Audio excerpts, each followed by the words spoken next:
पुरुषोत्तम मास के इस पावन अवसर पर श्री पुरुषोत्तम शिव महापुराण की कथा श्रवण करने का सौभाग्य अपन सभी को घर बैठे ऑनलाइन श्रवण करने को प्राप्त हुआ है। दो महादेव अपनी पुस्तिका में लिख कर रख लो, एक बटकेश्वर महादेव और एक पिपलेश्वर महादेव।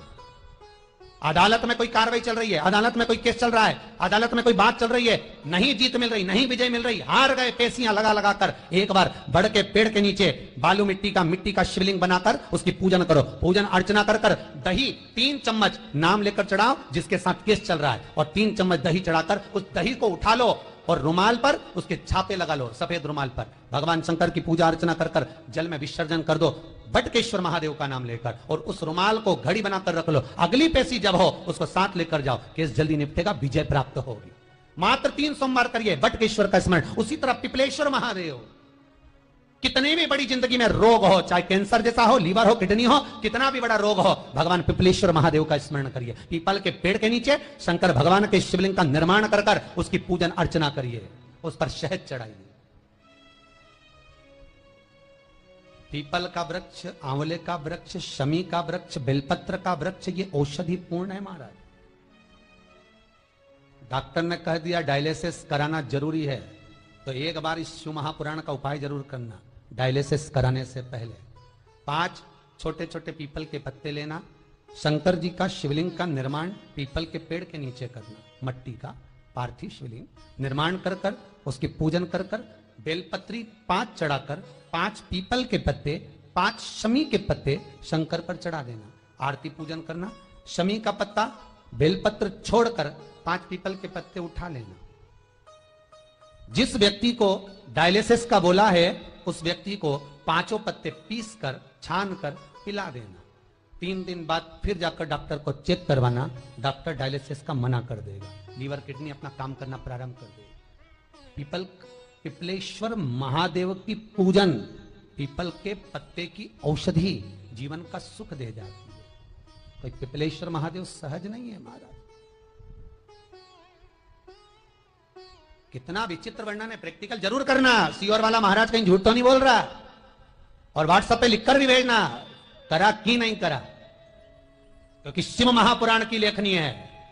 वेद व्यास जी महाराज वर्णन करे, गलत नहीं कर सकते। किसी को बहुत खून निकल रहा है, बहुत एक्सीडेंट हो गया, खून पर खून निकल रहा है, उसको अगर होश है और वो होश में है तो 5 पीपल के पत्ते किसी भी वृक्ष के तोड़कर पिपलेश्वर महादेव का नाम लगकर उसको खिला दो, चबा चबा कर, उसी समय खून निकलना बंद हो जाए, रक्त बंद। पिपलेश्वर महादेव का मात्र स्मरण ही सुख दे जाता है, आनंद की अनुभूति करा देता है। मात्र पिपलेश्वर महादेव। बहुत बड़ा ऑपरेशन कराने जा रहे हो तो उसके 15 दिन पहले पिपलेश्वर महादेव का पूजन कर कर, अर्चना कर कर, भगवान शिव का स्मरण कर कर, पीपल के पत्ते की माला बनाकर हनुमान जी को चढ़ाकर फिर ऑपरेशन के लिए जाओ, जिससे दूसरी बार ऑपरेशन की जरूरत ना पड़े। शरीर का जिसका ऑपरेशन है वो अच्छा हो जाए। श्रेष्ठ पिपलेश्वर महादेव, भगवान शिव ओघड़दानी शंकर। तीव्रतम प्रारब्ध हमारा, तीव्रतम प्रारब्ध। शिव महापुराण की कथा कर रही है, ये वो प्रारब्ध है जिसके कारण कर्म का भोग भोगने के लिए हम सक्रिय रहें। आएगा दुख पर भगवान का भजन करते हुए, स्मरण करते हुए, उसको टालते हुए चलो। भजन भोले बाबा का करते रहोगे तो संसार सागर से तरते रहो। शिव का स्मरण। ब्रह्मा जी ने भगवान विष्णु से कहा कि शिव बड़े कि आप बड़े। ब्रह्मा जी के मन में भेद उत्पन्न हो गया। भेद है ब्रह्मा के। ब्रह्मा, अभी भी तुम्हारी चित्त वृत्ति में यह समाया हुआ है कि शंकर बड़ा है कि भगवान विष्णु बड़ा है।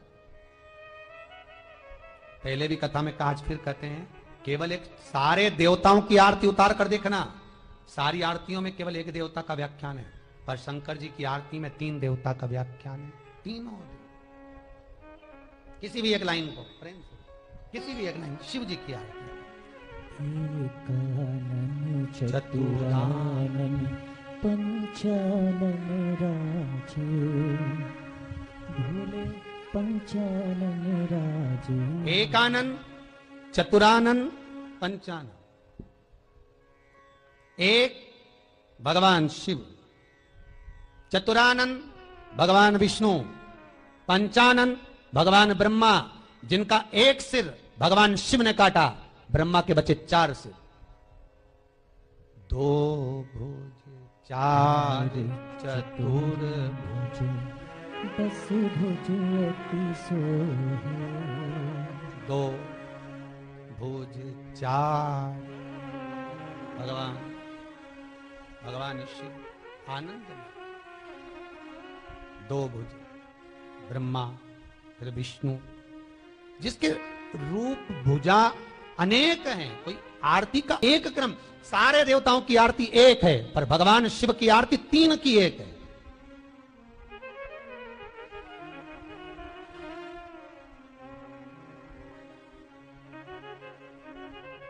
अक्षय माला, वनमाला, मुंड माला। अब 3 माला हो गई, फिर से बोलिए। अक्षय मुंड माला, चंदन मृद मृद भोले शुभकारी। ब्रह्मा जी की माला, भगवान विष्णु की वनमाला, शिव जी की मुंड माला। ब्रह्मा तो भी भेद करे, ब्रह्मा करे विष्णु बड़े कि शिव बड़े।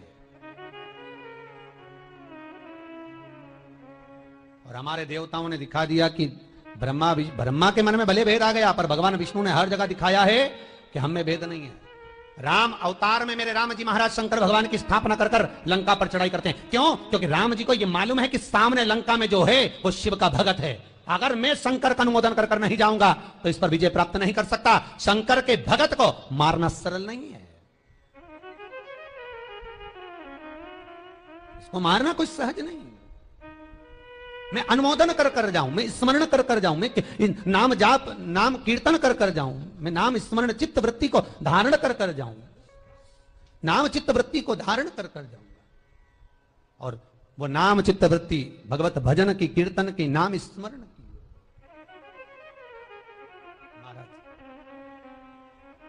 भगवान शिव का अनुमोदन, शिव कथा कर रहे हैं।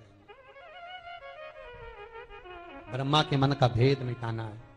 भगवान ब्रह्मदेव से कहते हैं, ब्रह्मा क्या चाहते हो? ब्रह्मा जी कहते हैं, मैं जानना चाहता हूं कि आपके पिता कौन है। दोनों ने मिलकर, ब्रह्मा और विष्णु ने एक पर्वत का घर्षण किया, एक शिवलिंग प्रकट हो गया, एक शिवलिंग प्रकट हो गया।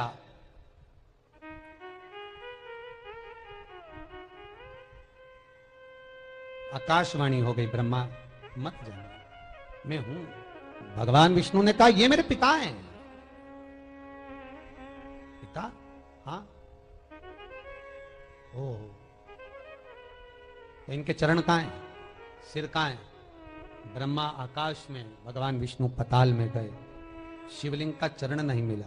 ब्रह्मा जी गाय और केतकी के पुष्प को लिया है। झूठ बोला गोमाता ने और केतकी के पुष्प ने। भगवान ने श्राप दिया, केतकी का फूल सारे देवताओं पर तू चढ़ेगा, पर शंकर पर नहीं। अगर केतकी का पुष्प कभी शिवलिंग पर चढ़ गया तो 1000 गौ हत्या के बराबर दोष लग जाएगा। ए गौ माता, तू जगत की मां कहलाती है, तूने झूठ बोला है। मेरे सामने तेरा पूरा शरीर पूजा जाएगा, पर तेरा मुख अपूज्य माना जाएगा। सारे दान आगे से होंगे, पर गौदान पीछे से होगा, क्योंकि तू झूठ बोली है। कन्यादान, वस्त्रदान, मुद्रादान, स्वर्णदान, अन्नदान, सारा दान आगे से। गौदान गाय की पूंछ पकड़कर किया जाता है, क्योंकि ये झूठ बोलती है। शंकर को सत्य प्रिय है, सत्यम शिवम सुंदर। शंकर को असत्य प्रिय, इसलिए मरने वाले को ले जाते हैं तो बांध कर ले जाते, चिल्ला चिल्ला के ले जाते, राम नाम सत्य। और अभी तो वो भी बंद हो गया, कोरोना महामारी में वो भी बंद हो गया, राम नाम सत्य। ना तो बांधने का झंझट हुआ, ना उठाने का झंझट हुआ। अभी तो डायरेक्ट पैक करो, शमशान भेजो, आग लगाओ। अब तो जो जो इतना प्रेम रखते हैं उनको भी मुंडा देखने की, कई लोग तो अस्थियां लेने नहीं जा रहे, डॉक्टर से पूछ रहे लाए कि नहीं लाए, उसमें तो कोरोना नहीं है, अभी तो ये आफत पड़ी है।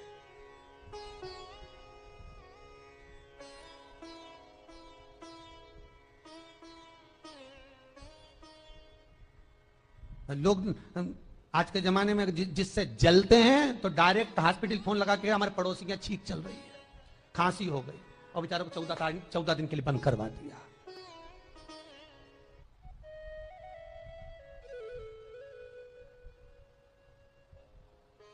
महाराज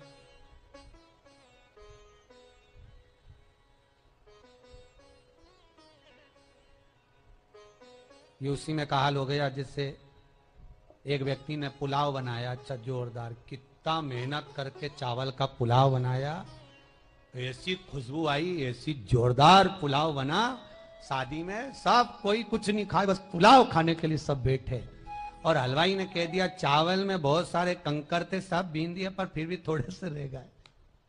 अब जितने लोग पुलाव खा रहे हैं उनका सबका ध्यान, देखना किसी को कंकर आ जाए तो ध्यान रखना भैया, सब चावल का पुलाव ऐसा खा रहा है, सबका ध्यान कंकर में है, बड़े आराम आराम से खा रहे, सबने सोचा इतना जोरदार पुलाव बना, पर बता पुलाव का मजा ही बिगाड़ दिया, सब चावल खा रहे, बाद में सबने चावल खा लिया, पूछा कि पुलाव में कंकर आया कि नहीं, तुम्हें आया कि नहीं, हलवाई को बुलाया, कंकर था, हाँ, तो फिर पूरा मजा बिगाड़ दिया। बस आज का जीवन यही हो गया।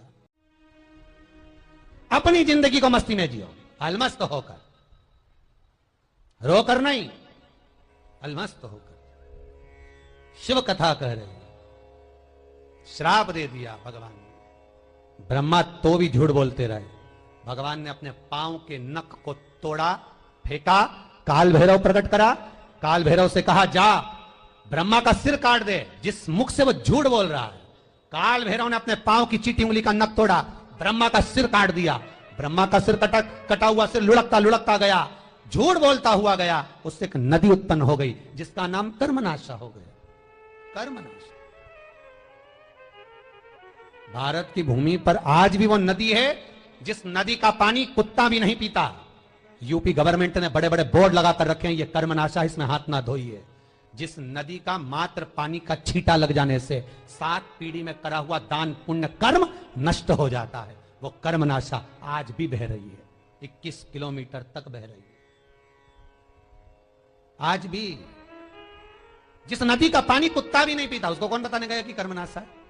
जिसमें कर्मों का नाश हो जाता है, पुण्य समाप्त हो जाते हैं, सत्कर्म सब छिन्न हो जाता है, वो कर्मनाशा। ब्रह्मा का जो सिर कटा भगवान विष्णु के कहने से, उसका बड़ का पेड़ बनाया गया, बट वृक्ष बन गया।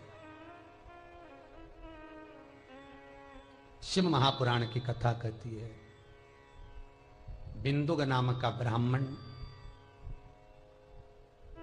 गलत कर्म करता, चोरी आदि कर कर धन लेकर आता, घर में देता। एक बार चोरी करते समय कुएं में गिरकर मर गया।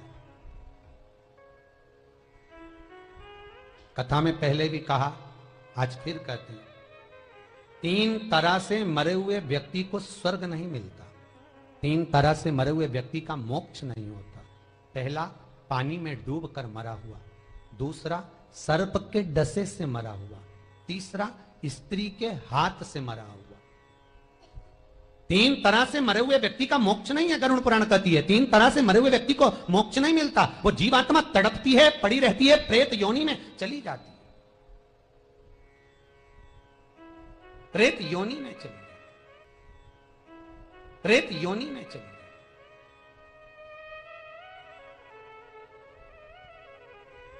बिंदु पानी में डूब कर मरा था, मोक्ष नहीं हुआ, प्रेत योनि मिल गई। चंचुला देवी को मालूम पड़ा मेरा पति मर गया है, चंचुला की आंख में जल भर गया, क्या करूं, नगर के लोग काशी जा रहे थे, चली गई काशी। शिव महापुराण की कथा में चित्त रम गया। एक क्षण की शिव महापुराण की कथा सुनी चंचुला देवी ने, और आखिरी में आप सुनेंगे कि जो चंचुला देवी का पति मर चुका था, प्राण छूट चुके थे, चंचुला बेधव्य हो चुकी थी, शिव महापुराण विराम होते समय चंचुला का अखंड सौभाग्य हो जाता है। शिव पुराण कुंवारी कन्या श्रवण करे तो उत्तम वर प्राप्त होता है, शिव महापुराण, बेधव्य नारी विधवा नारी श्रवण करे तो अगला जन्म बेधव्य होकर नहीं जाती, अखंड सौभाग्य लेकर जाती है। सुहागवती नारी शिव महापुराण की कथा श्रवण करती है तो वह अखंड सौभाग्य लेकर जाती है। कोई पुरुष शिव महापुराण की कथा श्रवण करता है, उत्तम फल को प्राप्त करता है। मनवांचित फल की कामना को देने वाली ये 24,000 श्लोक की 7 खंड 12 स्कंद की शिव महापुराण सुख देने वाली है। सहज नहीं है। और धन्य आप सब लोग जो ऑनलाइन श्रवण कर रहे हैं, धन्यता है महाराज। चंचुला देवी ने काशी में प्राणों को त्यागा। अभी मुक्त नगरी है काशी। पूरी भारत की भूमि पर एक ही नगरी काशी ऐसी है जहां मरने वाले का सीधा कान अपने आप टेढ़ा हो जाता है। अभी मुक्त नगरी। चंचुला के प्राण छूटे, पार्वती जी की सहेली बन गई। शिव महापुराण की कथा पति को पाने के लिए, मोक्ष के लिए कराई। तुमरुका जी ने श्रवण कराई। इसका यजमान कौन बने? क्योंकि चंचुला देवी तो वेधव्य है, यजमान कौन बने? शंकर और पार्वती 16 दिन श्रृंगार कर कर 16 श्रृंगार कर कर शिव और पार्वती शिव महापुराण के यजमान बने। 16 श्रृंगार माता पार्वती और शंकर ने करा। जितना तो भोलेनाथ अपनी शादी में तैयार नहीं होते, तो जोरदार तो उन्हें कथा के यजमान बने तैयार हुए। मुझे तो लग रहा है करेल जी, आप भी भाभी जी, जितना शादी में नहीं तैयार हुई होगी उतना तो तुम शिव महापुराण के यजमान बने सो तैयार हुए हो। होना चाहिए। जितने दिन शंकर और पार्वती ने इस शिव महापुराण की कथा को श्रवण किया है, उतने दिन 16 श्रृंगार कर कर श्रवण किया है। आप भी ऐसे ही अखंड श्रृंगार से इस शिव महापुराण का अनुमोदन करें। फिर निवेदन करूंगा, अधिक मास में कथा सुन रहे हो, अश्विन शिव महापुराण की कथा जितनी देर श्रवण करो उतनी देर में आपकी जो कामना होगी बाबा भोलेनाथ आपकी वो कामना पूर्ण जरूर करेंगे। इतना विश्वास है मुझे मेरे शंकर पर, इतना विश्वास। आप लोगों ने कोई पुण्य तो बहुत बड़ा करा होगा, ये निश्चित है।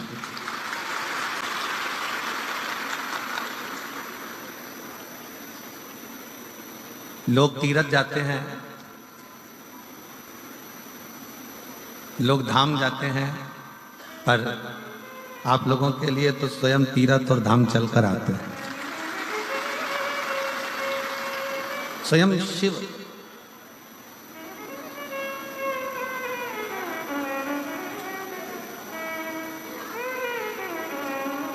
दुनिया की निगाह में लोग कहते हैं ये शिव महापुराण की कथा है। दुनिया की निगाह में लोग कहते हैं ये केवल शिव पुराण है, भगवान शंकर की कथा है। पर यदि हम और आप इस कथा को अगर श्रवण करने के लिए बैठे हैं, शंकर भगवान की इस पवित्र कथा को अगर सुनने के लिए बैठे हैं, शिव कथा यदि आप और हम श्रवण कर रहे हैं, तो यह मानकर चले कि ये केवल एक पुराण नहीं है, केवल एक पुराण नहीं, ये शंकर का एक स्वरूप है। 24,000 श्लोक जिस पुराण में है, तो ये मानकर चलना कि भगवान के 24 अवतार भी इसी के अंदर समाहित हैं और हर अवतार भगवान का कोई ना कोई सुख प्रदान कर रहा है।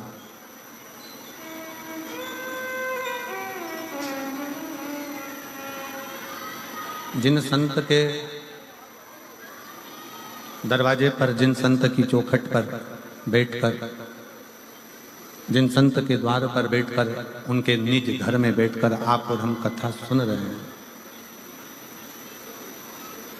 जिनके निज घर में बैठकर आप और हम कथा का रसतत्व ग्रहण कर रहे हैं, तो पहले तो ये विचार करो कि किसी के घर में और किसी के दिल में घुसना सबसे कठिन काम है।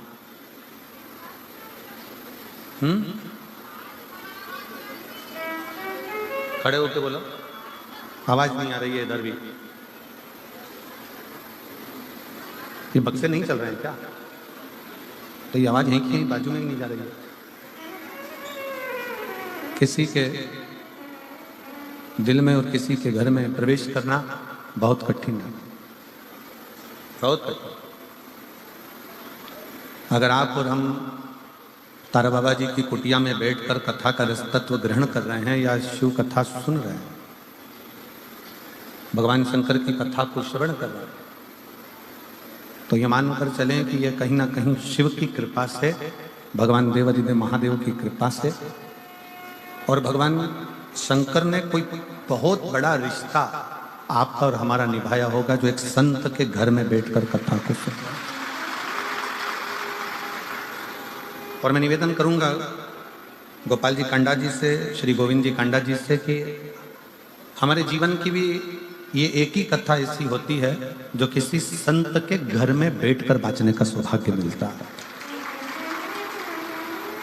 किसी संत के घर के अंदर बैठकर, संत की कुटिया में, इसका नाम ही तारा बाबा की कुटिया है, उस कुटिया के अंदर बैठने कर बाँचने का जो सौभाग्य मिलता है वो केवल यहीं सिरसा में ही मिलता है। और आपको भी, मुझे ऐसा लगता है कि श्रवण करने का जो सौभाग्य मिलता होगा शिव पुराण को, जितने लोग आस्था चैनल पर कथा सुन रहे हैं, जितने फेसबुक यूट्यूब पर कथा सुन रहे हैं, जितने इस पवित्र प्रांगण में अंदर बैठकर और बाहर के पंडालों में जो बैठकर कथा सुन रहे हैं, उन सब से निवेदन है कि दिल से सुन,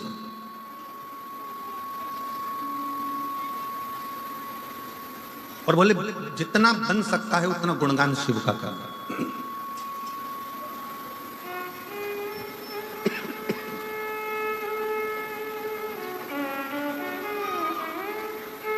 केवल एक यही कथा ऐसी होती है जिसमें कोई पास की व्यवस्था नहीं होती है।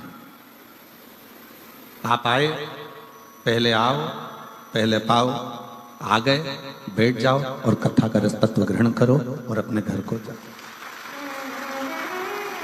जहां शिव की भक्ति है, शंकर के दरवाजे पर सबकी समता रखी गई।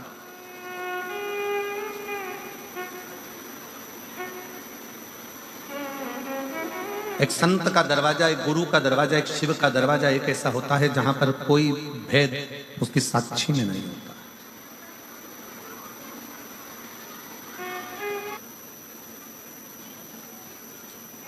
अपने पिता के पास, अपने बाबुल के पास, भले बाबुल के पास में, पिता के पास में कोई दौलत ना हो, धन ना हो, संपदा ना हो, कुछ भी देने का नहीं हो, तो भी पिता के पास में अपने दिल की बात जरूर कहना चाहिए।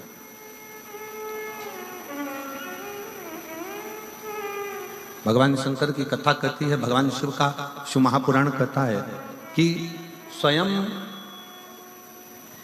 जब माता लक्ष्मी जी की मां ख्याति देवी, भगवान नारायण की सास, भगवान विष्णु जी की सासू ख्याति देवी, अपनी बेटी लक्ष्मी को जब ज्ञान उपदेश देती हैं तो लक्ष्मी जी से कहती हैं कि लक्ष्मी, जब मन में कोई विडंबना उत्पन्न हो, मन में कोई तकलीफ उत्पन्न हो, मन में विडंबना उत्पन्न हो, मन में कोई कष्ट हो, मन में कोई विचार आ रहा हो, तो अपने पिता से और अपने परमात्मा से, पिता से भी कहो, परमात्मा से भी कहो। किस लिए? लक्ष्मी जी ने पूछा कि अगर सर्वस्व अपने भीतर है तो अपना दुखड़ा पिता से क्यों कहना, परमात्मा से क्यों कहना? माता लक्ष्मी जी से माता ख्याति देवी कहती हैं कि दो जगह अगर पिता कुछ भी नहीं देगा तो भी चलेगा और परमात्मा कुछ भी नहीं देगा तो भी चलेगा, बस पिता और परमात्मा के पास जाकर जब हम कुछ बोलते हैं तो आधा दुख तो हमारा वैसे ही समाप्त हो जाता है। और मैंने तेरे ही भरोसे, जिसको आता है कथा सुनते रहते हो तो साथ में दोहराया करो, मैंने तेरे ही भरोसे हवा बिच उड़ती जवानी, बाबा डोर हथो छठी ना मैं कटी जावांगी, भोले मैं तेरी पतंग, शंभो मैं तेरी पतंग, हवा बिच उड़ती जवानी, बाबा डोर हथो छठी ना मैं कटी जावांगी। एक पिता के पास में और एक परमात्मा के पास भले वो दें ना दें, पर अपने मन की बात जरूर कहो।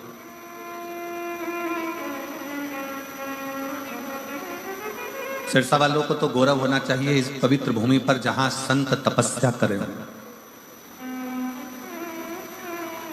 तारा बाबा जी जिस भूमि पर बैठकर अपनी साधना में डूबे रहे, कितना विचित्र संत होंगे जिनका जन्म शिवरात्रि का है और जिनके प्राण भी शिवरात्रि पर गए हों, वो साधारण संत नहीं हो सकते। जिनका जन्म भी शिवरात्रि का है और प्राण भी शिवरात्रि पर जावे, वो सहजता नहीं। कितनी पवित्र भूमि होगी सिरसा की।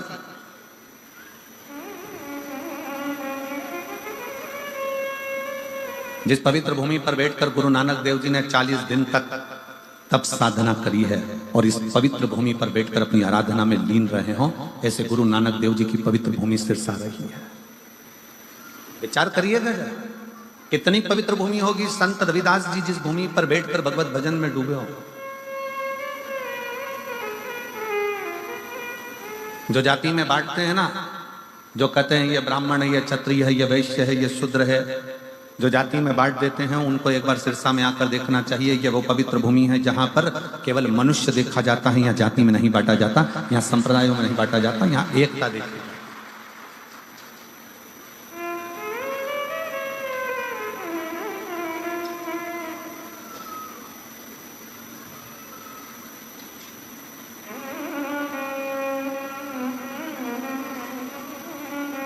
दो माताएं जा रही थी कुंभ के मेले से।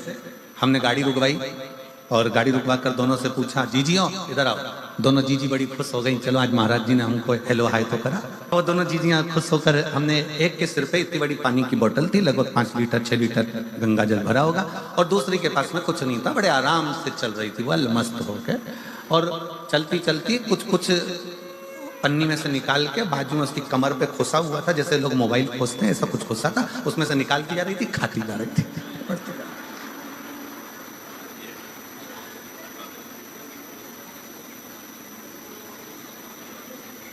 उसमें से एक बड़ी, जैसे उसने हमने रोका, उसको बड़ी खुश होकर नाचने लगी।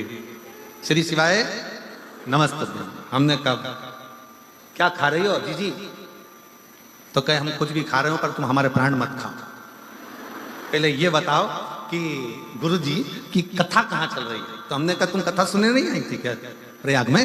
तो कहा नहीं गुरुजी, हम तो ढूंढ ढूंढ के थक गए। जब आखिरी सिरा हो गया, सब तो ढूंढ ढूंढ के थक गए, आपकी कथा नहीं मिली, तो फिर एक जगह पे भंडारा खाया, गंगा नहाए, अब जाने का समय आ गया, पर अब तुम्हारे दर्शन हो गए। ये बताओ गुरुजी की कथा कहाँ चल रही है? अब हमने कहा आज तो कथा का आखिरी दिवस है, अब तो कल सिरसा में चालू होगी। अब कथा का आखिरी दिवस है, कल सिरसा में चालू होगी। हम नहीं बोले, उससे पहले जो पास में गंगा जल लेके चल रही थी ना सिर पे, वो चिल्ला के बोली, वो तारा बाबा की कुटिया में? हमने कहा हाँ। हम नहीं बोले, बाजू वाली गंगा जल लेके बोल दी। खुशी हुई, बोलबम का नारा है, बड़ी प्रसन्नता हुई। वो बाजू वाली बोली हमने तारा बाबा की कुटिया में बस इतना बोला, तो हम बोले हाँ हाँ वहीं पर कथा चालू होगी।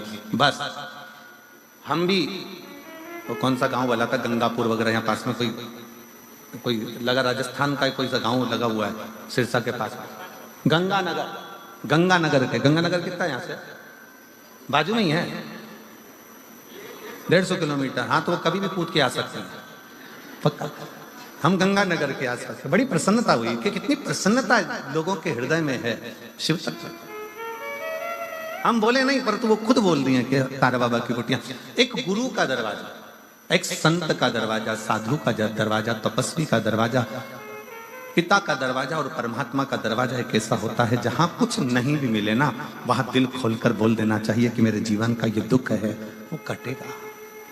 पिता के पास दौलत नहीं है, पिता के पास धन नहीं है, पिता के पास वैभव नहीं है, पिता के पास तुम्हारे पास देने के लिए कुछ भी नहीं है।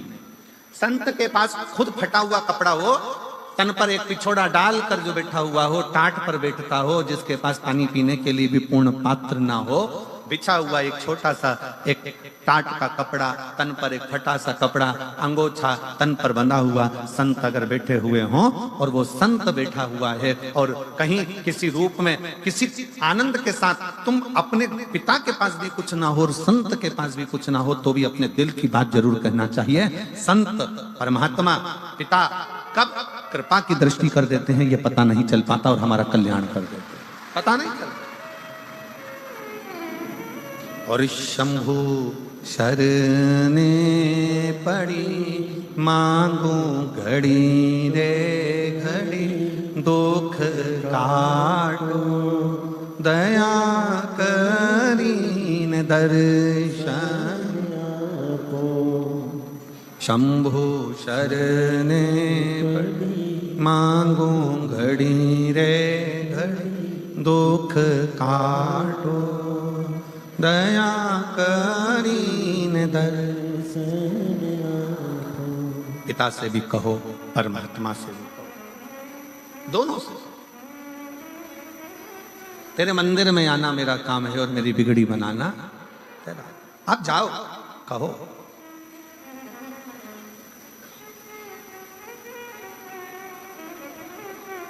क्यों ना देगा? शंकर भगवान कैसे ना दे? केवल एक 33 कोटि देवता में केवल एक देव है, वो है देव अधिदेव महादेव, जिनके पास में असंभव शब्द ही नहीं है।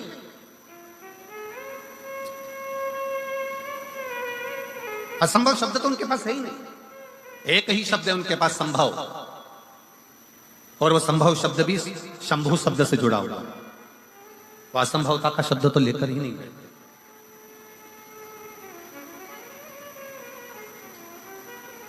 छोटी है माता पार्वती जी, 5 वर्ष की आयु है मां जगतजननी जगदम्बा दुर्गा की। 5 वर्ष की आयु में माता पार्वती जी अपने पिता के साथ में बगीचे में भ्रमण कर रही थी।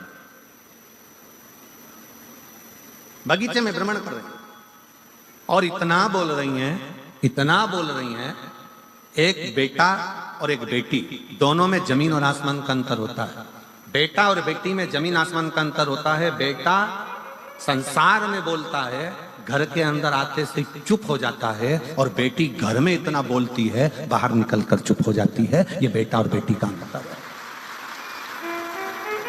बेटी घर में आएगी ना अपने पापा के पास में, रात के 11 बज रही हो ना तो भी बात करने में लगी रहेगी। बेन बेन बैठ जाए तो रात के 2-1:30 तो यूं ही बजा दे, 2-3 बजे तक तो इनका ठिकाना ही नहीं पड़ता। फिर घर में पिताजी चिल्लाएंगे, सोगी कब? बस पापा आधे घंटे में, तुम तो सो जाओ, हमारी चिंता मत करो। और बाप खुद ऐसा है कि तकिया लगा के कम्बल ओढ़ के इन दोनों की बात सुनता रहता है। क्या बोल रही है जरा मालूम तो पड़े, इनकी बात, इनका क्या काम चल रहा है, क्या बोल रही है। फिर पिताजी अपनी पत्नी को भी चिल्लाएंगे, अरे इनको बोल दे सो जाए, रात के 1 बज रही है। बोलते क्यों नहीं? बोल दे जाके, जा कि सो जाओ। इतने में तुरंत पत्नी भी कह देगी, तुम्हें क्या करना, वो अपनी जाने, तुम तो सो। फिर पति कहेगा, तू तो सो। पत्नी कहती है, मुझसे क्या करना तुमको, तुम सो जाओ। अब बेचारी मोड़ियां आई हैं, छोरियां आई हैं, बेटियां आई हैं, अगर मैं उनके साथ में नहीं बोलूं तो फिर कौन बोलेगा, मैं नहीं सो रही, अभी तुम सो जाओ। अब इसको भी नींद नहीं आ रही क्योंकि इसका दिल जो बेटियां आई है ना उसमें लगा हुआ है कि दोनों बात क्या क्या, दोनों बेटी। एक बेटी का चरित्र, एक बेटी और बेटे में जमीन आसमान का अंतर होता है। बेटा बाहर बोलेगा और घर में आकर चुप हो जाएगा, एकदम मौन, बोलेगा ही नहीं। बहनें जान कर बोलती है, भैया कुछ तो बोल, अरे जरा सा तो बोल। भैया बेचारा मुस्कुरा के इधर उधर उधर घूम फिरा बाहर और बोलेगा। पर बेटियों की आदत रहती है, वो अपने घर में बोलती बहुत है, अपने पिता से, अपने बाबुल से, अपनी माता से, अपनी बहनों से बोलती। 5 वर्ष की आयु थी माता पार्वती जी की, 5 वर्ष की अवस्था माँ जगतजननी जगदम्बा की, और सुंदर एक चोटी बांधी हुई है, आधे केश खुले हुए हैं, और बड़े प्रेम से सुंदर सुंदर लहंगा पहनी है, चोली पहनी है, और सुंदर सा एक जूड़ा बंधा हुआ है। बड़ी सुंदर सा फूलों की मालाएं गले में धारण करी है माता पार्वती। पुष्प का सुंदर कर्ण फूल पहनी है, पुष्प का ही बेंदा लगाई है, और पुष्प की ही करधुनी पहनी हुई है। 5 वर्ष की अवस्था में माता पार्वती जी अपने पिता के साथ हाथ पकड़कर बगीचा में भ्रमण कर रही थी, और बगीचे में भ्रमण करते करते पार्वती जी खूब बोल रही हैं, खूब बोल रही, खूब बोल रही।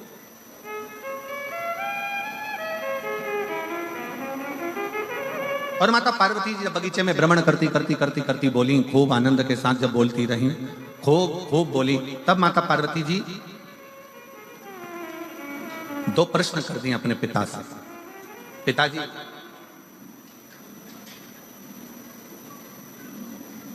ऐसा देव है संसार में जिससे जो मांगा जाए वो प्राप्त हो जाए?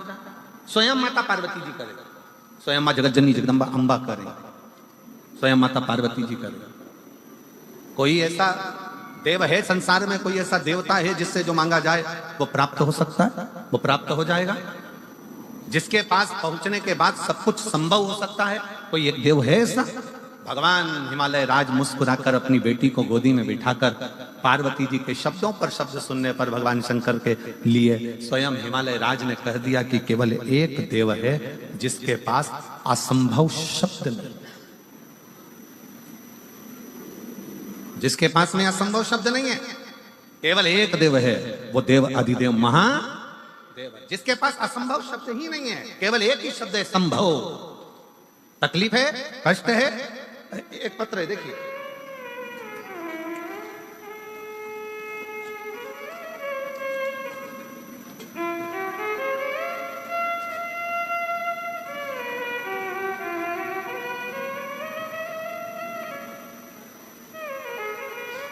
मेरा नाम प्रवीण कुमार है, मैं गांव कालू आना, सही बोला है? हाँ ठीक है। ग्राम पत्र को आप लोग हैं, आ जाओ, एक बेलपत्र ले जाना, आ जाइए। इनके निकलने का रास्ता तो बना हुआ है ना सबके? मेरा नाम, पत्र को आप लोग एलईडी पर पढ़ सकते हैं। मेरा नाम प्रवीण कुमार है, आस्था पर दिख रहा है पत्र। मेरा नाम प्रवीण कुमार है, मैं गांव कालूआना, जिला सिरसा का निवासी हूं। गुरुजी, मेरा सिलेक्शन टीजीटी इंग्लिश के पद पर साल 2019 में हुआ था, परंतु मेरा ज्वाइनिंग लेटर नहीं दिया गया। 19 में हमने बहुत प्रयास करा पर ज्वाइनिंग लेटर नहीं दिया। 20 में प्रयास करा, नहीं दिया। हमने 2021 में आपकी पहली कथा सुनना टीवी पर चालू करी और कथा को श्रवण किया। गुरुदेव, तब हमने 21 से कथा सुनकर भगवान पर भरोसा करना और शंकर भगवान के प्रति हमारा प्रेम जागृत हुआ। शिव के मंदिर में जाकर एक लोटा जल चढ़ाना, एक बेलपत्री समर्पित करना और बाबा से विनय करना। गुरुदेव, मैं बाबा को धन्यवाद देता हूं, ऐसा समय निकलता गया फिर भी हमारा ज्वाइनिंग लेटर 2021-22 का प्राप्त नहीं हुआ। तब बाबा जी की कथा तारा बाबा कुटिया का एक आनंद रहा, कथा को श्रवण किया। यही स्थान पर बैठकर बाबा से विनय करी और ना जाने इस शिव महापुराण में और तारा बाबा की कुटिया में क्या है गुरुदेव कि बाबा की कृपा से मेरा ज्वाइनिंग हो गया। मैं बाबा को यहाँ प्रणाम करने के लिए। शिव तत्व किसको कहते हैं? एक पत्र हो रहे, बड़ा सुंदर है, देखिए। शिव के आश्रित होकर स्वयं मां जगतजननी जगदम्बा पूछ रही हैं कि कौन देव है जो असंभव को भी संभव कर सकता? कौन देव है जो असंभव को संभव कर दे? वो कौन सा देव हो सकता? हिमालय राज जी सुन रहे थे, माता पार्वती जी श्रवण कर रही हैं और पिता की गोद में बैठी हुई, पिता की। और तभी भगवान हिमालय राज ने अपनी बेटी पार्वती जी से कह दिया, केवल 33 कोटि देवता में केवल एक देव है जो असंभव को भी संभव कर सकता है, वो देव अधिदेव महादेव। केवल एक देव अधिदेव महादेव भगवान शिव। जब हम एक लोटा जल चढ़ाने के लिए शंकर के मंदिर में प्रतिदिन जाते हैं, जब हम एक लोटा जल समर्पित करने के लिए शिवालय में शंकर भगवान के नजदीक में पहुंचते हैं, जब हम एक लोटा जल लेकर शंकर के करीब में जाते हैं, तो ये मानकर चलना कि कहीं ना कहीं भगवान शंकर की करुणा ऐसी होती है कि हमारे कार्य अपने आप सफलता की ओर बढ़ते चले जाते। शिव तत्व की प्राप्ति। पर शिव महापुराण में 2 चीजों का स्मरण कराया गया। एक है पहले नंबर पर आपका भरोसा, आपका विश्वास।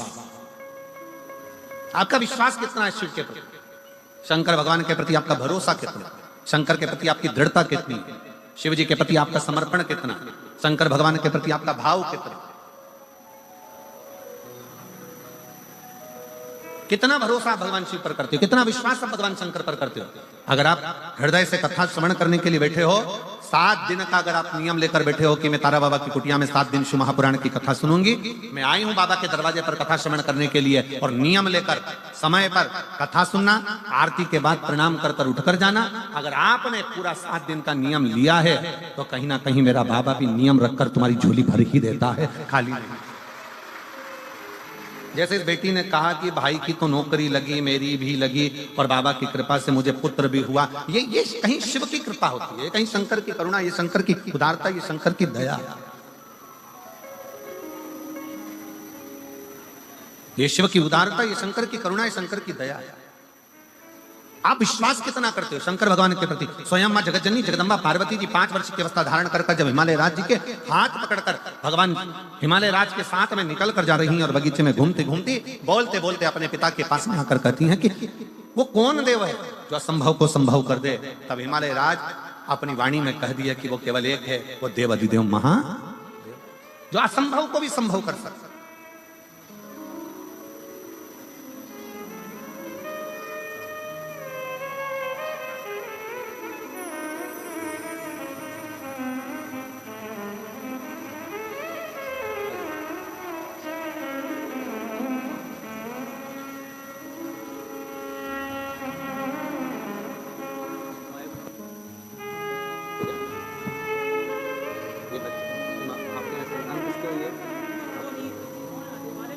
अच्छा, कोई बात नहीं। 10 साल के बाद बच्चा हुआ है, रो रहा था इसलिए बाहर भेजा है उसको। बधाई, एक बार जोरदार ताली बजाकर साधुता, बहुत बहुत साधु।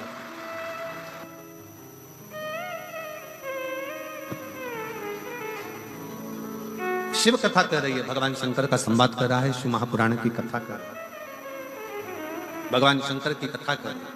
दूसरा प्रश्न माता पार्वती जी ने अपने पिता से फिर कर दिया। छोटे हैं, बचपन में बेटियों की फिर वही बात आ गई कि एक बेटी अपने पिता के सम्मुख में जितना बोलती है, अपने पिता के सामने जो कह देती है वो कह देती है।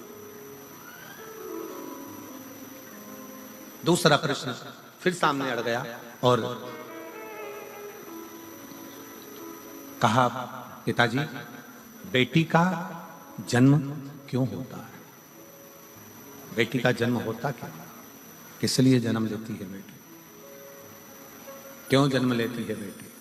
घर में एक लड़की का जन्म होना, एक बेटी का जन्म किस लिए, क्यों, किस लिए?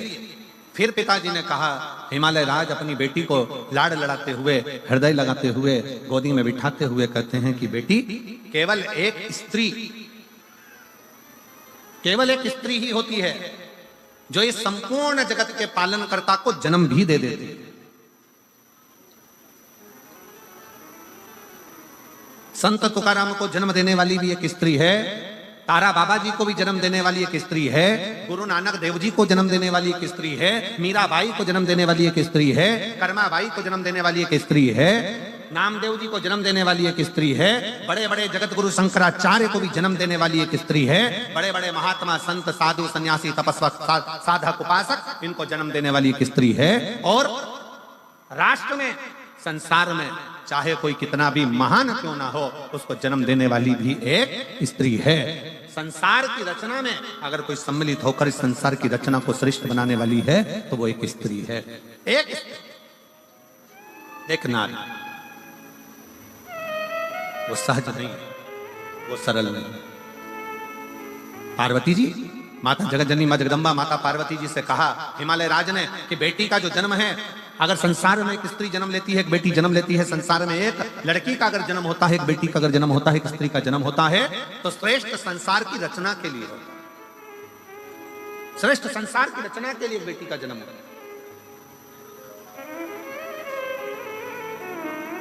फिर अगला प्रश्न किया, और बड़े सावधानी से यह अगला जो प्रश्न है, यह बड़ा विशेष प्रश्न मां जगतजननी जगदम्बा माता पार्वती जी अपने पिता से कर रही हैं कि हे पिता, मान लो अगर पूरा संसार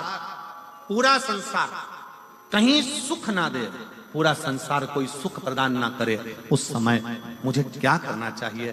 तब 5 वर्ष की बेटी को, 5 वर्ष की कन्या को हिमालय राज करते हैं पार्वती। उस समय पर केवल एक शिव का स्मरण करना चाहिए। शंकर का करा गया स्मरण कभी खाली नहीं जाता। शंकर का करा गया स्मरण कुछ ना कुछ देकर ही जाता है, कुछ ना कुछ प्रदान करता ही है। शिव का स्मरण, शंकर का स्मरण। और शंभु शरणे पड़ी, मांगू घड़ी रे घड़ी, दुख काटो दया करी न दर्शन आपो। शंभु शरणे पड़ी, मांगू घड़ी रे घड़ी, दुख काटो दया करी न दर्शन। आप शिव के आश्रित होकर भगवान शंकर की शरणागति ग्रहण कर भगवान शंकर के चरणों में पहुंचकर भगवान शिव से जब अपने लगन की बात, अपने हृदय की बात, अपने स्मरण की बात, अपने मन की बात करते हो, शिव उसको स्वीकार कर लेते, शंकर उसको स्वीकार कर लेते। अच्छा, 2 पानी होते हैं, जरा ध्यान दीजिएगा, जरा स्मरण करिएगा। 2 तरह का पानी होता है। एक तालाब में भरा हुआ होता है, ठहरा हुआ होता है। तालाब में भरा हुआ पानी है, सरोवर में भरा हुआ पानी है, कुंड में भरा हुआ पानी है, खड्डे में भरा हुआ पानी है, कुएं के अंदर भरा हुआ पानी है। एक पानी वो है जो ठहरा हुआ है, और दूसरा पानी वो है जो बहता चले जा रहा है, बहता चले।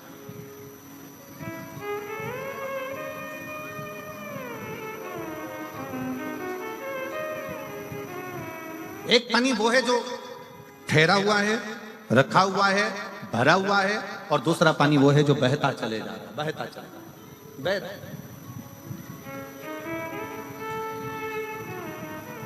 बहते हुए पानी को स्वच्छ बनाने के लिए जरूरत नहीं पड़ती है। वो पानी तो बह रहा है, चल रहा है, परंतु जो ठहरा हुआ पानी है ना, उसको स्वच्छ बनाने के लिए थोड़ा ना थोड़ा, कुछ ना कुछ उसमें डालना पड़ता है। ठहरे हुए पानी को स्वच्छ बनाने के लिए थोड़ा ना थोड़ा उसमें कुछ ना कुछ डालना पड़ेगा, जिससे वो पानी स्वच्छ बने। पर बहता हुआ पानी है, बह रहा है, उसको स्वच्छ बनाने की जरूरत नहीं पड़ती है। वो तो अपने आप बहता जा रहा है, बढ़ता जा रहा है, चलता जा रहा है, पी लो और आगे बढ़ता चले जाएगा। उसको स्वच्छ बनाने के लिए कुछ देने की जरूरत नहीं है। पर ठहरा हुआ पानी है, तालाब का पानी है, खड्डे का पानी है, बावड़ी का पानी है, कुंड का पानी है, सरोवर का पानी है, उसको अगर अच्छा बनाना है, कुछ ना कुछ उसमें डालना पड़ेगा, केमिकल आदि कुछ ना कुछ डालना पड़ेगा, जिससे ये ठहरा हुआ पानी श्रेष्ठ बन सके।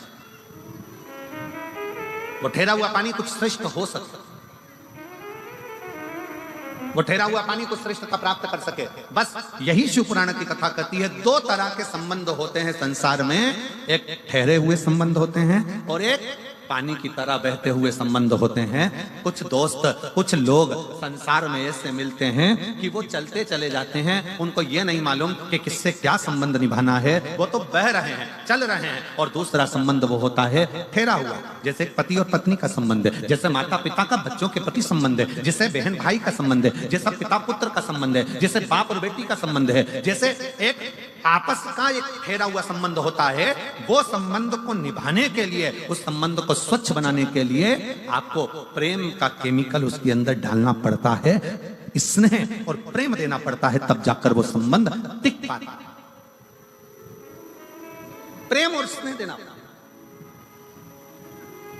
और प्रेम और स्नेह जहां प्राप्त हो गया, वहां अपने आप सुख की अनुभूति है। हमें बहुत अच्छा लगा कांडा जी, आपको पर भरोसा करा। ये मेरे अपने हैं, ये मेरा अपना है, ये मेरा ये है, ये मेरा ताऊ, ये मेरी ताई, ये मेरा काका, ये मेरे काकी, ये मेरा रिश्तेदार, ये मेरा नातेदार, वो मेरे अपने, वो मेरे कुटुंब के, वो मेरे परिवार के। हमने अपनों पर भरोसा करा और वो भरोसा एक ना एक दिन टूटा ही, और कोई दूसरा नहीं तोड़ता तुम्हारे भरोसे को, अपने ही तोड़ते, अपने। गुरु नानक देव जी ने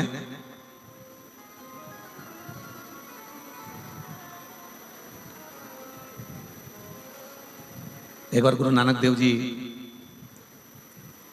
बैठे हुए थे और बाले गुरु नानक देव जी के पास में आए। जो बोले सुनिहाल सस, गुरु नानक देव जी के पास में बाले आया और बैठ गया। बहुत देर तक गुरु नानक देव जी को निहारता रहा, बहुत देर।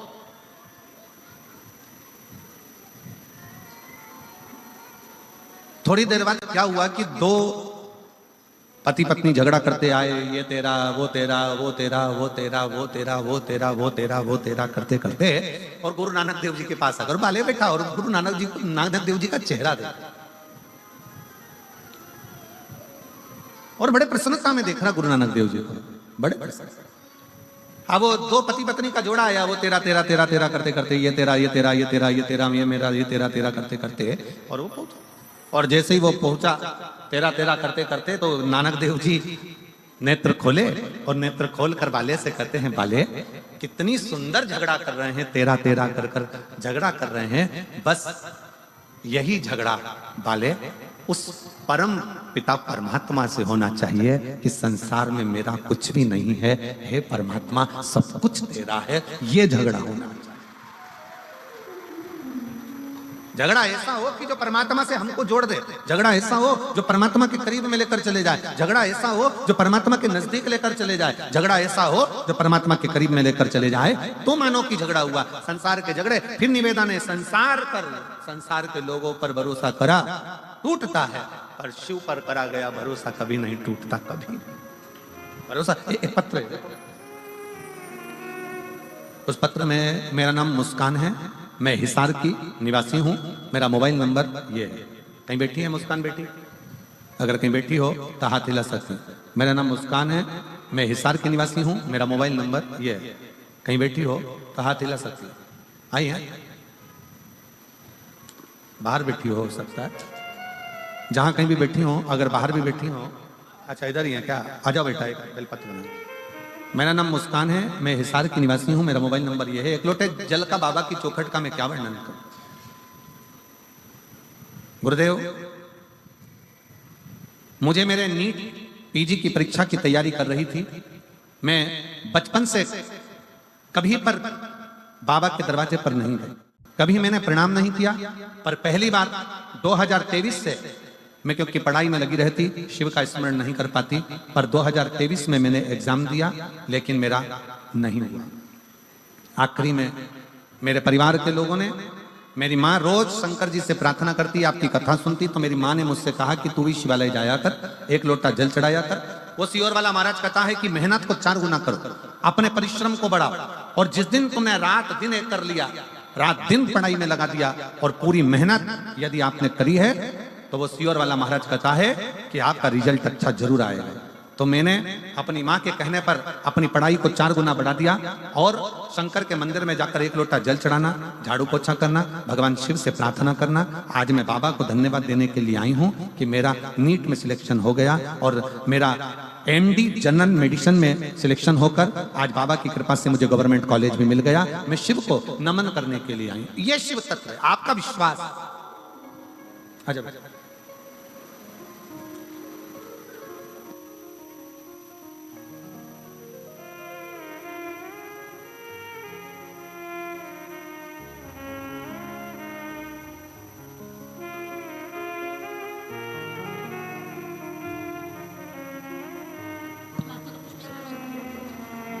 शंभु शरणे मांगू घड़ी रे, दुख काटो दया करीन दर्शन। एक विश्वास, शिव को सबसे ज्यादा मूल, भगवान शंकर को सबसे ज्यादा दृढ़ है आपका भरोसा। संसार पर करा टूटेगा, निश्चित है, बिल्कुल टूटेगा, पर शिव पर करा कभी नहीं टूटता। कब टूटता है?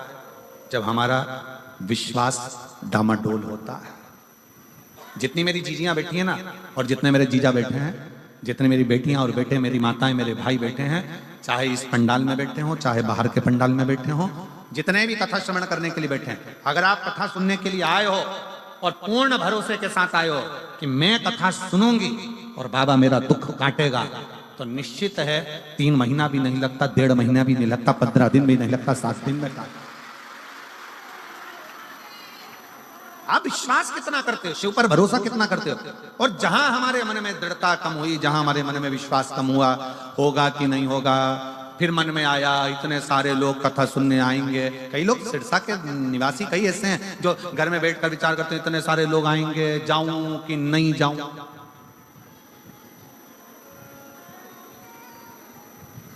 इतने सारी भीड़ होगी, जाऊं कि नहीं जाऊं। तो फिर एक बात ये भी कह देना, बैकुंठ में भी तो इतनी भीड़ होगी, वहां जाके क्या करूंगी, फिर कोई दूसरा लोग चले जाओ ना ना। एक दिल्ली की एक बहन आई है,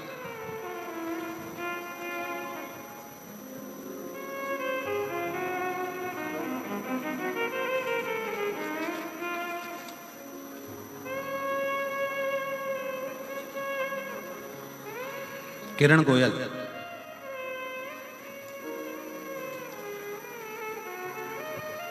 मैं हिसार न्योली कला की न्योली कला के निवासी हूं। मैं श्री दिल से गोपाल जी कांडा जी का, गोविंद जी कांडा जी को मैं धन्यवाद देती हूं कि हरियाणा की कहीं बैठी है, कहां बैठी है, आ जाओ एक बेलपत्र ले जाना, आ जाओ। मैं दिल से श्री गोपाल कांडा जी को, श्री गोविंद जी कांडा जी को धन्यवाद देती हूं। हम कहीं जा नहीं सकते, पर इतना विश्वास भरोसे के साथ हम शिव महापुराण की कथा सुनते हैं। गोपाल जी, आप कथा यहाँ करा लेते हो ना, हम जैसी बहनों के ना जाने कितना कितना कृपा आप कर देते हो, जो हमारे दिल की मुराद पूर्ण हो जाए। मैं प्रणाम करती हूँ आपको, जो पंडाल में बैठकर कथा श्रवण करने का हमको सौभाग्य प्राप्त हुआ।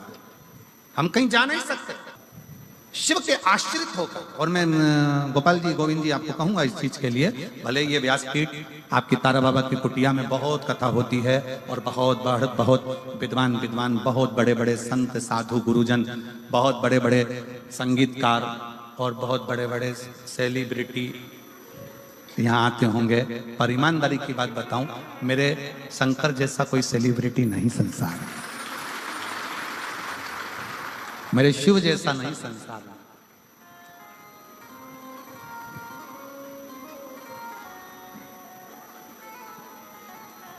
ये कथा शिव महापुराण की, जो तारा बाबा की कुटिया की जो कथा है, ये कथा केवल कथा नहीं है, केवल कथा नहीं। यहाँ तारकेश्वर महादेव के सम्मुख में बैठकर, तारा बाबा जी के इस कुटिया में, उनके घर में बैठकर शिव की कथा सुनना, सारे तीर्थ एक ही जगह पर, सारे तीर्थ। स्वयं मां शबरी अम्बा के सम्मुख में मेरे राघव जी, मेरे राम जी कहते हैं, प्रथम भगति संतन कर संगा और दूसरी रति मम कथा प्रसंगा। संतों का सानिध्य, तारा बाबा का सानिध्य और कथा का प्रसंग और शिव महापुराण की कथा, ये तीनों का जो संगम होता है, ऐसा लगता है कि स्वयं प्रयाग चलकर यहीं पर आ गया। स्वयं मैं कहूंगा सिरसा वासियों से, सिरसा के आसपास में रहने वालों से, दिल से सुनो और दिल से प्रार्थना करो। कब क्या देगा, कैसे, ये हम इतने पत्रों नहीं पढ़ पाते, बहुत कम, ये थोड़े बहुत पत्र हम भी निगाह से देखकर रखते जाते हैं। इतने पत्रों को पढ़ना, ये तो पहले दिवस है। कितना कितना देता है बाबा, ये उसके ऊपर निर्भर करता है। और कई माताएं अपने अपने छोटे छोटे बच्चों को लेकर आई हैं, जिन्होंने पत्र लिखा 5 साल में, 8 साल में, 14 साल में, 11 साल में, 15 साल में, 20 साल में, इन पत्रों में ढेर लगा हुआ है।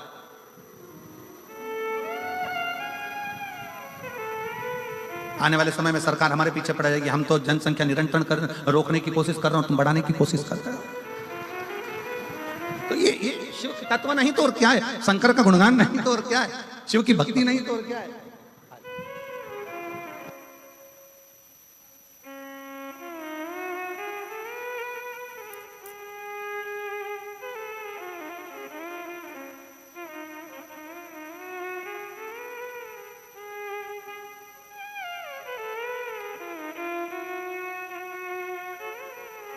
हम तो बाबा के भरोसे चलते हैं, हम तो बाबा के भरोसे चलते हैं। ये दुनिया वाले जलते, ये दुनिया वाले जलते डमरू वाले के भरोसे चलते हैं, तारा बाबा के भरोसे चलते हैं। उसके समर्पित होकर विश्वास रखकर, विश्वास। भागवत किस किसने सुनी है? श्रीमद् भागवत सुनी है आप लोगों ने? किन किन ने सुनी है? सबने सुनी? रखो रखो रखो।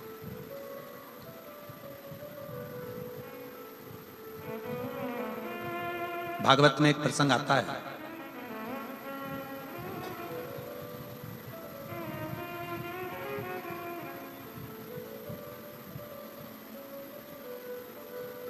जिस समय पर मणि चोरी का इल्जाम भगवान कृष्ण पर लगा। बहुत भागवत हुई है यहाँ तो, तारा बाबा की कुटिया में तो भागवत बहुत हुई है और आप लोगों ने सुना भी होगा, सुना होगा प्रसंग। मणि चोरी का इल्जाम भगवान कृष्ण पर लग गया। भगवान मणि ढूंढने के लिए गए, मणि ढूंढने के लिए गए तो एक भालू का पुत्र, जामंत का पुत्र उस मणि से खेल रहा। सुना है ना प्रसंग? जम के तो बोलो। आजकल सिरसा वालों ने बोलना बंद कर दिया गया।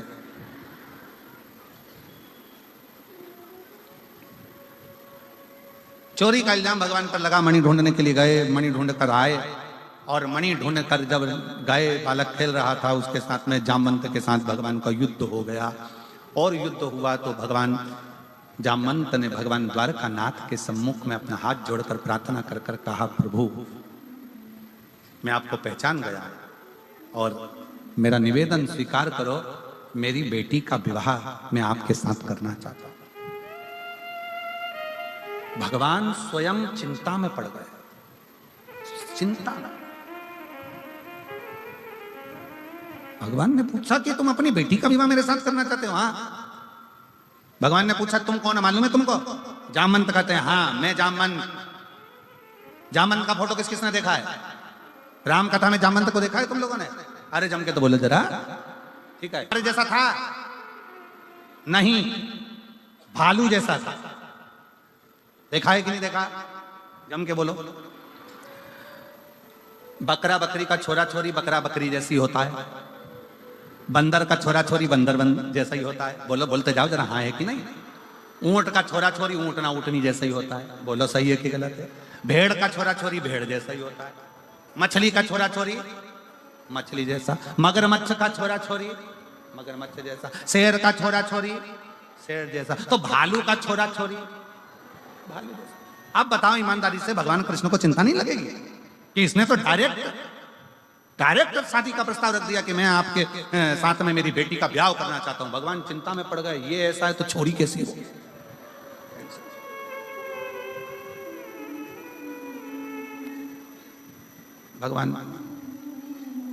भगवान बोले मैं 24 घंटे तो पहले मैं सोचूंगा फिर ब्याह करूंगा। बस तो फिर मैं डायमंड भी नहीं दूंगा, वो जो हीरा था वो रख लो। ठीक है। भगवान बैठे शांत चुप नमन। भगवान ने कहा ठीक है मैं विवाह करने को तैयार हूं, पहले लड़की देखूंगा। ठीक है चलो। अब जो जामवंती को देखने के लिए भगवान गए, अब भालू की छोरी थी, कोई अपने जैसी तो होगी नहीं। बड़े बड़े चेहरे पर बाल, लंबा मुंह, हाथ पैर पे बाल, नख बड़े, भयंकर सा स्वरूप। भगवान ने मन में सोचा ये मेरे लिए थी, मेरे।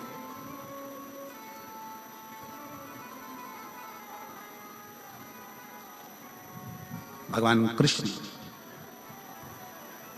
फिर चुप हो गए। तो क्या बोलूं, विवाह के लिए हाँ भरूं कि ना भरूं? पर ये भालू की बेटी से, जामवंत की बेटी से विवाह करूंगा, कहां की श्रेष्ठता, कहां की श्रेष्ठता? भगवान कृष्ण से रहा नहीं गया। तब भगवान कृष्ण मन में विचार कर कर जब मणि ढूंढने के लिए गए, एकांत में बैठ गए भगवान कृष्ण, और एकांत में बैठकर शंकर को विचारने लगे, शिव का स्मरण करने लगे। शंकर भगवान का जैसे स्मरण करने लगे कि मैं भालू की बेटी से विवाह कैसे कर लूं, जामवंत की बेटी से विवाह कैसे कर लूं। शिव का स्मरण कर रहे थे भगवान गौरी शंकर, स्वयं भगवान शिव लीला करते करते, नट लीला करते करते भगवान कृष्ण के सामने आकर खड़े हो गए और भगवान कृष्ण ने ऐसी नट लीला करी कि द्वारकाधीश की बुद्धि में वो नट लीला बैठ गई और भगवान द्वारकानाथ की नट लीला भगवान द्वारकाधीश की बुद्धि में बैठी और भगवान कृष्ण ने तुरंत जाकर शिव के पास से होते हुए भगवान कृष्ण तुरंत जाकर कह दिया जामवंत से कि मैं शादी करने को तैयार हूं, मैं विवाह करने को तैयार, पर मेरी एक शर्त है, मेरी वो शर्त को तुम स्वीकार करो। जामवंत ने पूछा कौन सी शर्त है? शर्त यह है कि लड़की अपना चेहरा जब तक मैं नहीं बोलूं तब तक ना दिखा, उसका पूरा शरीर ढका होना चाहिए, उसका एक अंश भी दिखना नहीं चाहिए। जामवंत ने अपनी बेटी जामवंती से कहा बेटा तेरा जो मन था, राम जी का दर्शन तूने किया था और तूने कहा था कि मैं राम जी से विवाह करना चाहती हूं, तो राम जी ने कह दिया था मैं एक पत्नी व्रत का पालन कर रहा हूं, इस समय नहीं करूंगा, पर अगला मेरा कृष्ण अवतार होगा तब मैं विवाह करूंगा। तो वो विवाह करने को तैयार हैं, पर उनकी एक शर्त है कि तू अपना चेहरा मत दिखाना, अपना शरीर मत दिखाना, पूरा कपड़े में ढक कर रखना। तो कहा ठीक है मैं तैयार। जामवंती ने लॉन्ग लहंगा पहना, लंबा, पूरा शरीर ढका, सिर पे पूरा पल्लू ढककर, पूरा चेहरा ढककर और पूरा शरीर ढककर, पूरा शरीर ढककर जामवंती का मंगल विवाह भगवान कृष्ण के साथ हुआ।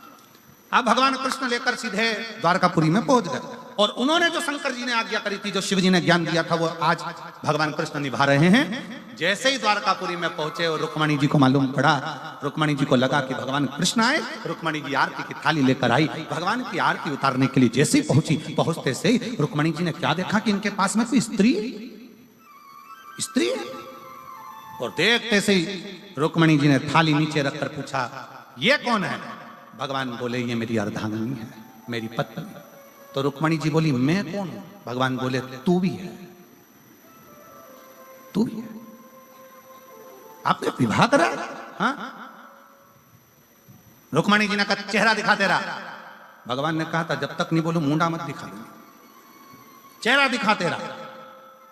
जामवंती जी चेहरा ना दिखा। रुक्मणी जी ने पूछा द्वारकानाथ से प्रभु ये अपना चेहरा क्यों नहीं दिखा रही है? भगवान ने कहा बहुत सुंदर है, इतनी सुंदर, इतनी सुंदर। रुक्मणी जी बोली मुझसे ज्यादा सुंदर है? भगवान बोले तू तो उसके पाँव की धूल नहीं लगे, वो इतनी सुंदर। प्रभु आप मेरा अपमान कर रहे हो। भगवान बोले अपमान की बात नहीं है, सुंदर बहुत है। अब मैं देखती हूँ। रुक्मणी जी ने हाथ से उसके चेहरे को देखने के लिए उसका पल्लू हटाया, उसने जम के पकड़ लिया। देखा ना, रुक्मणी जी को गुस्सा आ गया। थाली में से जल का पात्र उठाया, हाथ में जल लिया। मैं श्राप देती हूं कि जितनी सुंदर मैं हूं बस तो उतनी सुंदर रह जा। मैं तुझे श्राप देती हूं जितनी सुंदर मैं हूं बस उतनी सुंदर रह जा, जा। भगवान ने कोनी मार के कहा उठा दे पल्लू, अब उठा दे पल्लू। शिव क्या करता है? शिव ये करता है, शिव डायरेक्ट नहीं देता, थोड़ा घुमा फिरा कर देता है, पर देता बहुत अच्छा है, देता बहुत। और जामवंती का चेहरा रुक्मणी जैसा हो गया, सुंदर हो गई। जामवंती बड़ी सुंदर दिखी और जो जामवंती ने अपना चेहरा दर्पण में देखा तो सबसे पहले द्वारकानाथ के चरण पकड़ लिए। रे द्वारकाधीश गजब का काम करा, एक भालू की छोरी के इंसान बना दिया तूने, एक जामवंत की बेटी को एक मुझे इतना सुंदर बना दिया। द्वारकानाथ कहते हैं जामवंती ये मैंने नहीं करा, मैं तो तुम्हारा जब विवाह का प्रस्ताव आया तो सोच में पड़ गया कि एक भालू की बेटी से जामवंती से कैसे शादी करूं। तब मैं बैठकर शिव का भजन कर रहा था, शिव ने नट लीला कर कर मुझे ये दर्शन दे दिया और वो दर्शन का फल ये मिला कि आज तो रुक्मणी जैसी सुंदर हो गई। तब जामवंती ने कहा अब मैं किसी से भी कहूंगी, कोई भी चीज मांगूंगी तो किसी दूसरे से नहीं, देवाधिदेव महादेव से मांगूंगी।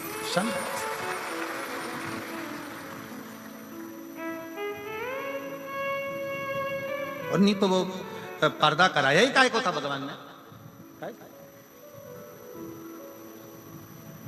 वही रहता पर्दे में रहने दो।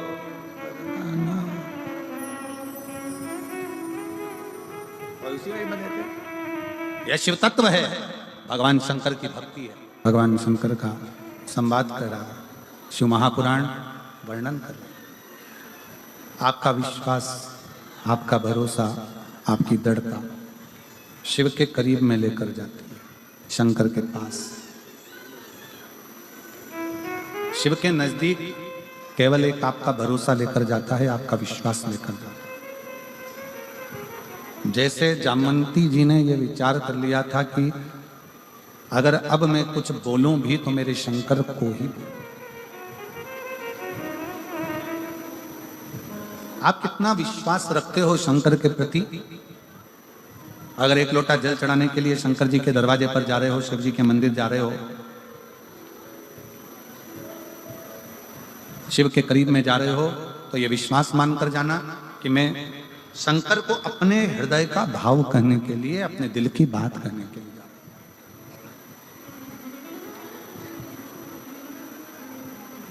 संसार के लोगों से अगर अपने मन का भाव कहोगे ना, अपने दिल की बात कहोगे, या अपने दुखड़े भी अगर रहोगे संसार के लोगों के आगे, तो संसार के लोग केवल हंसते हैं, फिर बाद में ताना कसते हैं।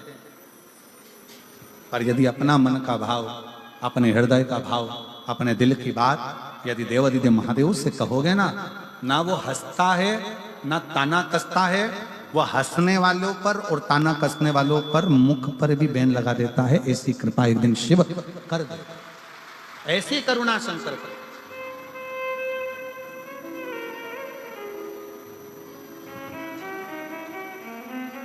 अब जरा विचार करिए, देवराज नाम का ब्राह्मण, ब्राह्मण के घर में जन्म लेने वाला, ब्राह्मण के कुल में जन्म लेने वाला भी गलत संगत में पड़ने के बाद में चोरी का धन लेकर शिव के मंदिर में चला गया। शंकर के मंदिर में ताप पड़ रहा था, शरीर में कष्ट था, दुबक कर बैठ गया, बुखार आ रहा था, ठंड सी लग रही थी, दुबक कर बैठा।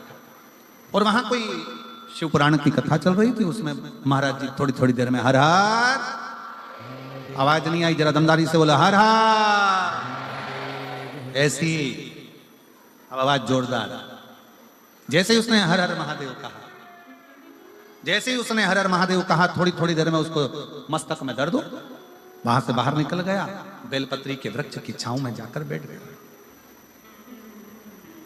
और बेलपत्र के वृक्ष की जो छांव थी उसमें जब वो बैठा, उसको मालूम नहीं है कि मैं बैठ रहा हूं तो कहां बैठा।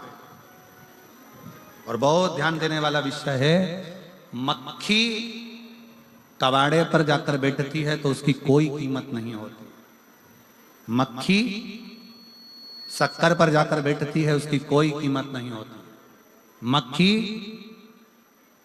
सब्जी पर जाकर बैठती है उसकी कोई कीमत नहीं होती है। पर मक्खी सोना तुल रहा हो, हीरा का केरट निकाला जा रहा हो, और मक्खी सोने पर जाकर बैठ जाए या हीरे का केरट निकल रहा हो, उस हीरे पर जाकर बैठ जाए, तो मक्खी भी करोड़ों की और लाखों की हो जाती है। मक्खी, आप कहां बैठ रहे हो यह आपके ऊपर निर्भर करता है, किस स्थान पर बैठ रहे हो यह आपके ऊपर निर्भर करता है, आप किस जगह पर बैठ रहे हो यह आपके ऊपर निर्भर करता है, किसकी संगति में बैठ रहे हो यह आपके ऊपर निर्भर करता है। आज तारा बाबा जी की कुटिया में बैठे हो ना, तो अपने आप को गौरवान्वित समझना कि आज बाबा की कृपा से शिव कथा में हमारी कीमत बढ़ी है, हम कीमत वाले हुए। शिव कथा कर रही, देवराज नाम का ब्राह्मण बेलपत्री के वृक्ष के नीचे, बेलपत्र के वृक्ष की छांव में उसके प्राण छूट जाते हैं, और उसके प्राण गए देवराज नाम के ब्राह्मण के। जब प्राण चले गए, भगवान देवाधिदेव महादेव, भगवान शिव उसको लेने के लिए स्वयं क्यों आए? एक बेलपत्र की छांव के नीचे एक शंकर का शिवालय, देवालय, और एक अपने गुरु की छांव के नीचे, गुरु की शरणागति में।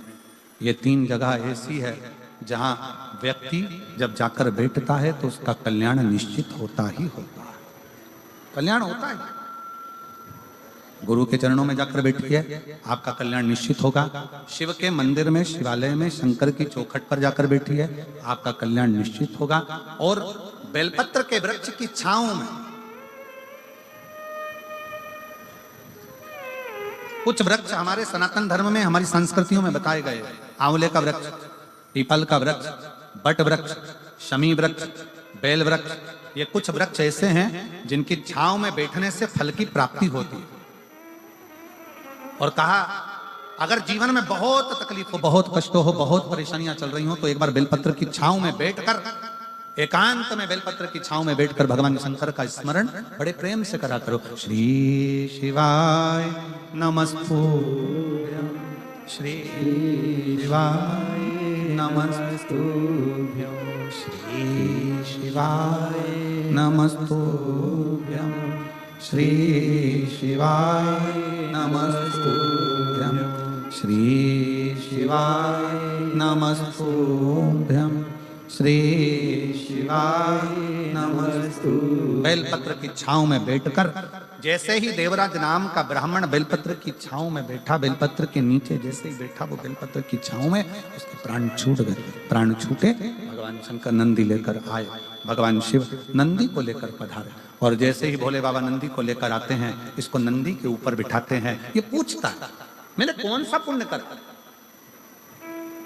अभी जैसे हमने आपसे कहा कि सिरसा वालों का कोई ना कोई पुण्य तो प्रबल है।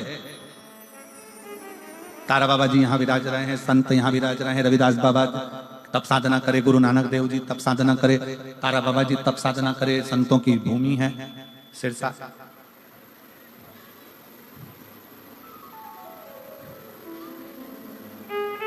पूरे भारत में केवल सिरसा एक ऐसा स्थान रहा जहां पूरे भारत में अंग्रेजों ने अपना कब्जा कर लिया था। सिरसा पर भी कब्जा करने वाले थे, पर यहाँ के क्रांतिकारियों ने उन अंग्रेजों को भी मार भगाया था। ये सिरसा की वो पवित्र धरा है, ये सिरसा की वो पवित्र भूमि है, ये सिरसा की वो धरा है। शिव कथा कहती है, भगवान शंकर का संवाद कथा है, शिव महापुराण की कथा कहती है। देवराज ने पूछा हमने कौन सा पुण्य कराया था?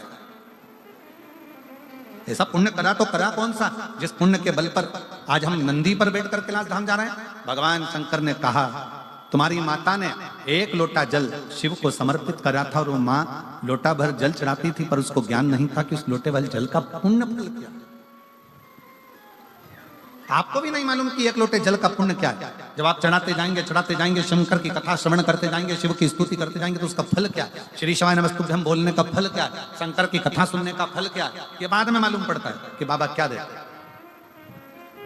शिव ने कैलाश, आगे वर्णन आया, बिंदुक नाम का एक ब्राह्मण चोरी का धन लेकर जा रहा था, दीवार पर से कूदा नीचे, पानी के अंदर कूद गया, ध्यान नहीं रहा, प्राण चले गए और प्रेत की योनि में पड़ गया। प्रेत योनि, जल के अंदर जो डूब कर मरता है वो प्रेत योनि में जाता है, उसकी गति नहीं है। सर्प के डसे से मरे हुए व्यक्ति की गति नहीं है। और तीसरा, स्त्री के हाथ से, नारी के हाथ से मरे हुए व्यक्ति की गति नहीं है। ये जितने नए नए लड़के लोग जो होते हैं, नवयुवक लड़के, ये किसी ना किसी छोरी के चक्कर में अगर अपने प्राणों को त्याग रहे हैं, तो मेरा उनसे निवेदन है बिल्कुल मत मरना। तुम्हारा ना स्वर्ग मिलेगा ना बैकुंठ। मरने का प्लान चेंज करो। इनके चक्कर में क्या मरो। सर्प के डसे से मरा हुआ, पानी में डूब कर मरा हुआ और स्त्री के हाथ से मरा हुआ, तीन तरह से मरे हुए व्यक्ति की गति नहीं, गति नहीं। बहुत समझिए, बहुत। बिंदुक को प्रेत की योनि मिल गई, भटकता रहा, चंचुला देवी के नैनों में जल भर गया। चंचुला देवी ने विचार करा, अपने पति को परम पद कैसे भेज सकती हूं, तो काशी की यात्रा करी और काशी के ही यात्रा में अपने प्राणों को त्याग दिए। चंचुला देवी पार्वती जी की सहेली बन गई। बिंदुक प्रेत योनि में पड़ा हुआ चंचुला ने जाकर निवेदन करा भगवान शंकर पार्वती से, प्रभु कृपा करिए, मेरे पति को मोक्ष दीजिए। तब तमरुका जी के मुख से शिव महापुराण की कथा को श्रवण किया है और तमरुका जी के मुख से कथा को सुनकर बिंदुक प्रेत योनि में शिव तत्व को धारण करता है। स्वयं ईश्वर जी, गोरा जी, स्वयं गणा और गौर बनकर भगवान शंकर पार्वती आ रहे हैं। एक बार जोरदार ताली बजाकर गणा और गौर बनकर शिव जी आए हैं।